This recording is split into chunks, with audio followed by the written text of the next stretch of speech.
ராமநாதபுரம் மாவட்டம் களிமண்கூண்டு கிராமத்தில் காந்தாரியம்மன் ஆலயத்தில் 156ஆம் ஆண்டு முளைக்கொட்டு மற்றும் பூக்குழி பெருவிழா வெகு விமர்சையாக நடைபெற்றது.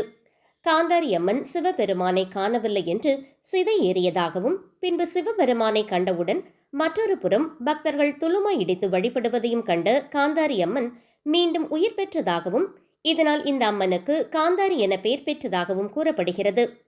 முன்னதாக கடற்கரையிலிருந்து கரகமானது ஊர்வலமாக எடுத்து வரப்பட்டு அம்மனிடம் வைத்து வழிபாடு செய்தனர்.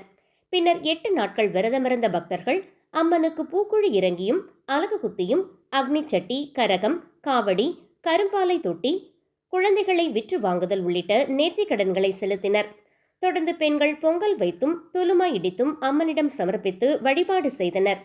தொடர்ந்து பெண்கள் கும்மி அடித்தும், ஆண்கள் ஒயிலாட்டம் ஆடியும், தார தப்பட்டைகள் முழங்க, பூக்கரகம் முன்னே செல்ல, வழிநெடுகிலும் பக்தர்கள் மஞ்சள் நீர் ஊற்ற கரகமானது ஊர்வலமாக எடுத்து செல்லப்பட்டு கடற்கரையில் சமர்ப்பித்தனர்.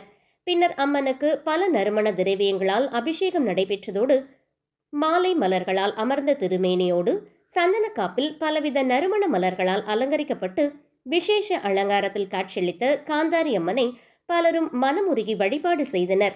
மற்றொரு புறம் நாள் முழுவதும் பக்தர்களுக்கு அன்னதானமும் வழங்கப்பட்டது. நிகழ்ச்சி ஏற்பாட்டினை களிமண்கூண்டு கிராம பொதுமக்கள் சிறப்பாக செய்திருந்தனர்.